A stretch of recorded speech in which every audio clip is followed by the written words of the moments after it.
So today, we're jumping into a really intense story. It's all about family drama, some serious jealousy, and that feeling of just trying to find where you belong. It's a wild ride, so let's get right into it. And this one line, it just hits you right away. This is what our main character Isabel has to hear from her cousin Riri. It's cruel, it's meant to hurt, and it really sets the stage for the entire conflict. It's all about making Isabel feel like she's small, like she's an outsider who doesn't belong. All right, part 1. A girl in a mansion.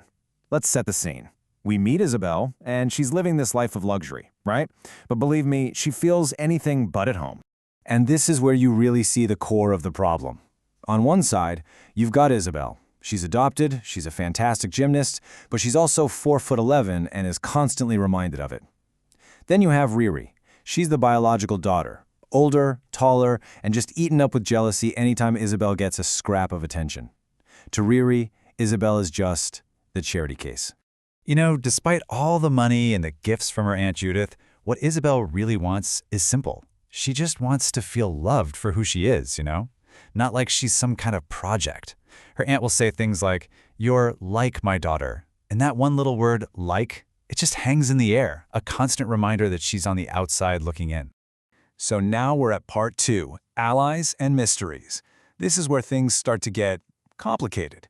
We've got new faces showing up and a bunch of really strange things start to happen. And just when she needs it most, in walks Daphne. Daphne is pretty much everything Isabel isn't. She's tall, she's super confident, maybe even a little too friendly. But when some ride attendant makes fun of Isabel's height, Daphne just completely shuts him down. And that's it. They become best friends. For the very first time, Isabel has someone in her corner. And then, bam, everything just starts happening at once. Look at this timeline. First, Aunt Judith is gone for a month. Then, in this really weird twist, Daphne's mom gets caught trying to steal from the mansion. But the real bomb drops when Aunt Judith's private jet just vanishes. No contact, nothing. And right on cue, Riri shows up from boarding school, and she's not alone. So who is this guy? Riri says he's her boyfriend, Nathan. But the thing is, he looks a lot like Daphne, which is weird. And he acts strange, almost like he's Riri's servant, not her boyfriend. Riri tells Isabel she's not even allowed to talk to him, which, of course, just makes you wonder, what is going on here? Okay, part 3, the party and the fall. So get this, her mom is missing, maybe even dead, and what does Riri do? She decides to throw a gigantic party. And you better believe Isabel and Daphne are going to crash it. Okay, this is where our heroes get clever, really clever. Their whole plan is to show up dressed as Riri's most ridiculous failed wishes. So Isabel comes as a human hot tub covered in fake chocolate, something Riri had a tantrum about once. And Daphne? She's a giant talking mirror that only says nice things about Riri, another one of her absurd demands. It's just perfect. And Riri, of course, absolutely loses it. She immediately starts screaming for the maids to grab Isabel, or as she calls her, the infantized hot tub, and throw her out. It just shows you exactly who she is, and the whole party just explodes with tension. But, the petty party drama is about to turn into something way, way darker.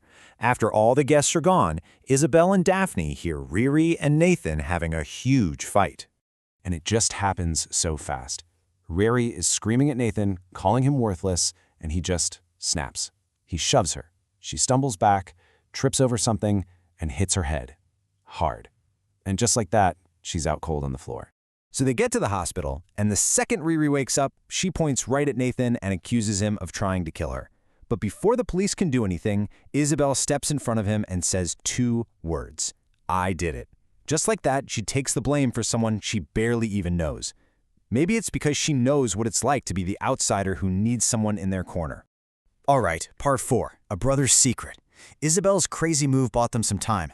And now, finally, we're going to get some answers about who this Nathan guy really is. So Nathan isn't Nathan at all. Turns out his real name is Alan. And get this, he's Daphne's long-lost stepbrother. See, his mom's super rich family hated his dad, who happens to be Daphne's dad, and Alan needs to find him to prove who he is to his disapproving grandfather and claim his inheritance. It's a whole other search for family validation. And his plan to do it was pretty wild. He figured out his dad was in town, But he couldn't just show up, because his rich cousins were already suspicious of him. So he found Riri, this spoiled rich girl from one of his classes, and used her as a cover story. He pretended to be this poor kid who was totally obsessed with her, which let him hang around town and look for his family without anyone catching on.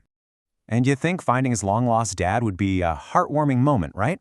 Nope, it came with a price tag, $50,000. That's what Daphne's dad demanded just to meet his own son. The guy starts by asking for 10 grand, fakes a heart attack when they say no, and then lands on 50 grand. What a guy. Okay, we're in the home stretch now, part 5, an unlikely homecoming. Alan's secret is out in the open, but believe me, the biggest twist of the whole story is yet to come, and it's all about Riri. So Alan just can't shake this feeling that something is off with Riri. I mean, her mom is gone, and she just doesn't seem to care at all. It doesn't add up. So while she's out partying, the three of them, Isabel, Daphne, and Alan, decide to search her room. And then Riri walks in, cool as a cucumber, just licking Nutella off a spoon, and she drops the biggest bomb of the entire story. She hired private investigators. She knows where her mom is. She found her. And not just that she found her, she's known for weeks. The whole time everyone was losing their minds, the whole time Isabel was doing TV interviews, Riri knew. Aunt Judith had lost her memory and was safe in a hospital on some island, and Riri was paying the bills. And why didn't she tell anyone? Her reason? She felt like her mom never really loved her anyway, so she just didn't feel like dealing with it. After revealing all that, she announces she's done, grabs a bag that's already packed, and just walks out. For good. It's the ultimate selfish act from a lifetime of resentment. So in the end, Aunt Judith comes home. Her memory is still a mess, but the very first person she asks for is Isabel, her daughter. And then she asks for Riri, her other daughter, which just leaves you with this one big question. With Riri gone and Aunt Judith's mind so fragile, what does family even look like for them now? When something's been this broken, can it ever really be whole again?